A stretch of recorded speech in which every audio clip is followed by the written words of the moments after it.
Hampa dah tengok kan semua barang yang dalam package BMS tadi? Ramai yang tanya Zila, kalau nak ambil barang elektrik, yang mana satu pilihan yang paling berbaloi? Kalau nak beli asing-asing, mahal kan? Tapi kalau ambil package Mi MH ni, memang cukup berbaloi tau. Hari ni Zila nak sharing dekat hampa 4 barang yang elektrik yang wajib ada dalam rumah hampa. Dan kenapa hampa perlu pilih yang ni saja? Tapi hampa sebelum tu jangan lupa like, share dan repost video ni tau, supaya lebih ramai lagi yang tahu tentang package Mi MH ni. Kalau hampa nak tahu, salah satu barang yang ada dalam package Mi MH ni, macam TV ni lah. Yang ni TV Skyward 4K Google TV. Kalau TV biasa, kalau hampa tengok kan gambar pecah-pecah, memang tak best lah kan nak tengok. Tapi dengan TV Skyward ni, dia ada 4K Ultra HD dah tau. Dan dia juga ada Google TV built-in dah. Maksud je, hampa nak buka Netflix ke, YouTube ke, dengan sekali tekan je lah. Barang kedua ni, memang mok-mok memang cukup suka lah. Yang ni peti ais Sharp 280 liter inverter. Yang ni memang jimat elektrik lah. Jadi hampa tak perlu risau lah bil elektrik melambung. Jadi hampa nak simpan barang basah ke, sayur ke, lauk-lauk mentah ke, semua boleh.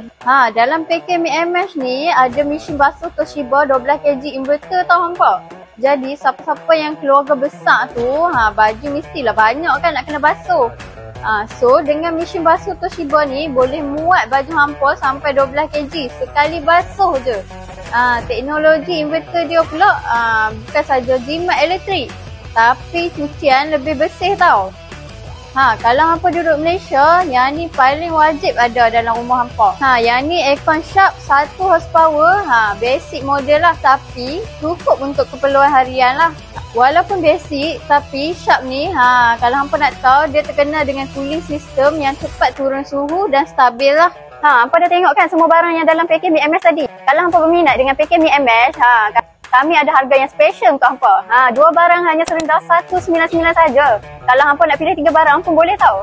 Kalau 3 barang hanya serendah 289 saja. Yang paling penting kalau hampa grab sekarang ada waranti selama 30 bulan tau. Dan kalau barang hampa rosak dalam tempoh 30 hari, jangan risau, kami akan tukar untuk hampa. Yang paling best, zero deposit. Jadi tunggu apa lagi kakak-kakak abang-abang? Barang yang elektrik sememangnya perlu ada di rumah. Tapi yang paling penting jangan bayar lebih. Ambil je package Mi MH ni, baru betul jimat. Hampa jangan lupa like, share dan repost video ni tau. Jangan lupa tekan beg biru di bawah tu. Dan hampa jangan lupa tinggalkan komen nak Zila review produk yang mana lagi lepas ni. Okay?